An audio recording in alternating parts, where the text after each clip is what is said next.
Fellas, in today's video, I'll be showing you how to play Moon Knight in this Marvel Rivals guide. Moon Knight is an incredibly strong duelist who can shred groups of enemies in the blink of an eye. He's been showing up a ton in ranked and is useful in any team composition. His combos, playstyle, and more will be covered in this video, so whether you're new to him or just need a Season 1 refresher, this will be the video for you. Moon Knight is best played as a ranged DPS that excels when facing a large number of foes. His offensive toolkit is rather simple and holds a burst bouncing basic attack.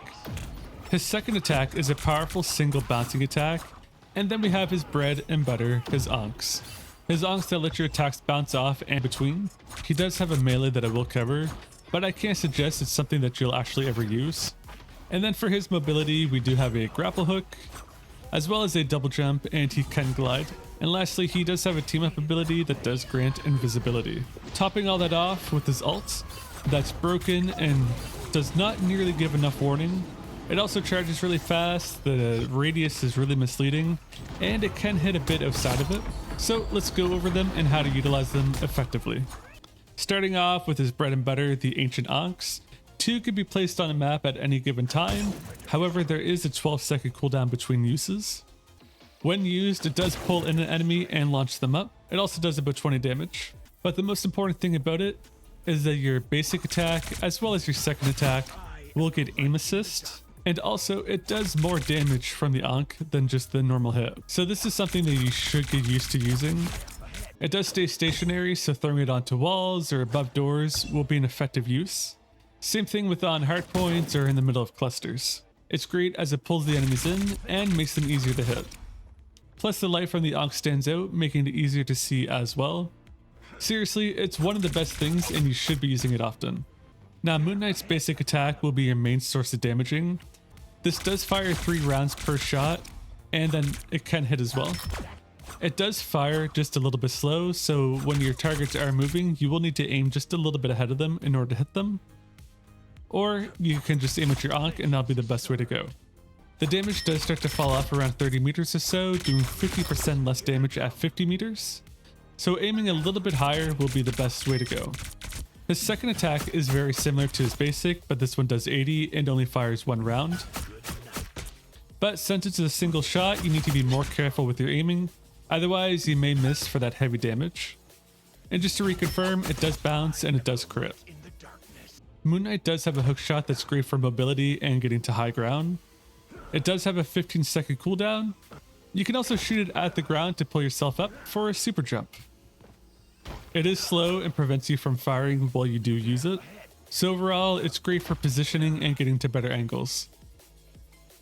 He also does have a double jump with a 6-second cooldown, and it can be used in tandem with his grapple hook, making it useful for escape or again, getting to high ground. High ground is key for duelists, but most of all, this will help you with getting better placement for your ankhs.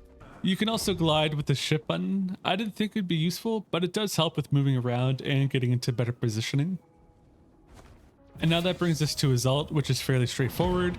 It hits for 75 damage per talon and can hit in a radius of 8 meters. It does have an area of effect of 5 meters as well, and that area of effect will extend outside of the 8 meter mark. This will launch incredibly fast, typically in the middle of his callout, and pretty much kills the foe if they're squishy. Now the Season 1 update takes the number of talons from 10 to 14 and increases the area of effect from 4 to be 5. Just to give a reference on how powerful this is, this will kill even with the Luna ult active. So this is great for choke points and objectives, and it's best used against multiple enemies over a single target. It is possible to walk out of it if the other team does notice it early enough, but they do need to be paying attention, which can be tricky, especially in a group.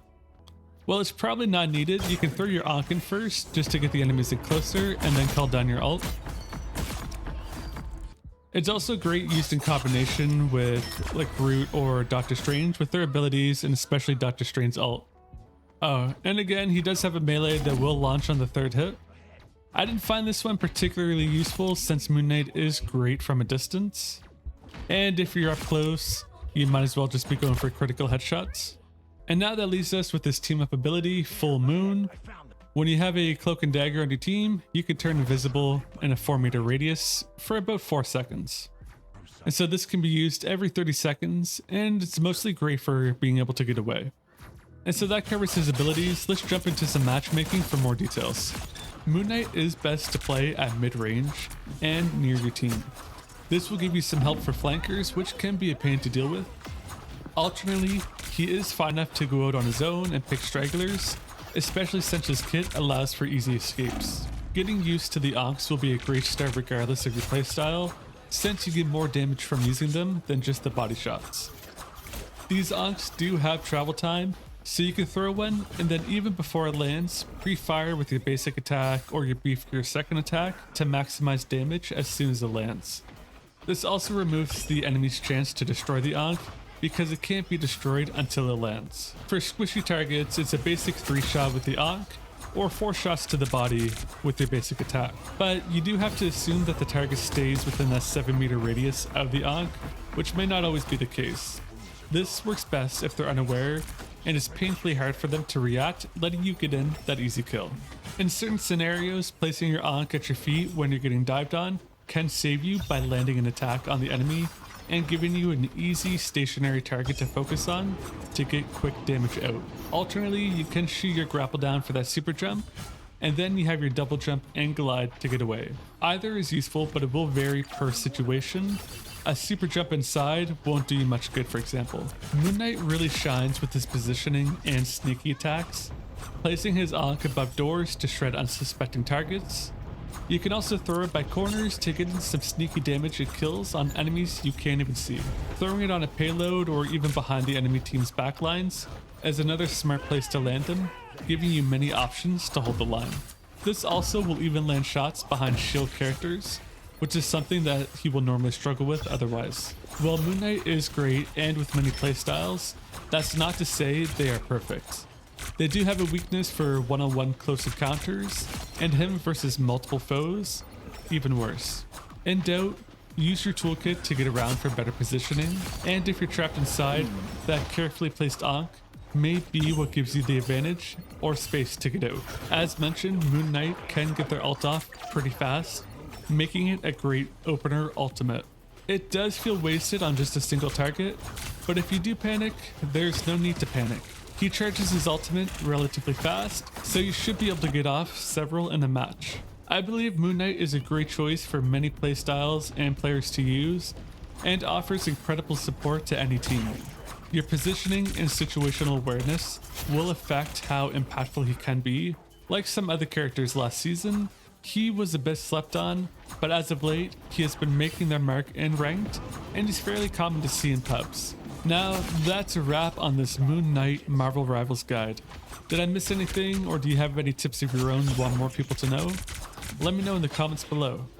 And hey, hit that like button if you're still watching, subscribe for more videos like this if you haven't already, and stay tuned for the next one.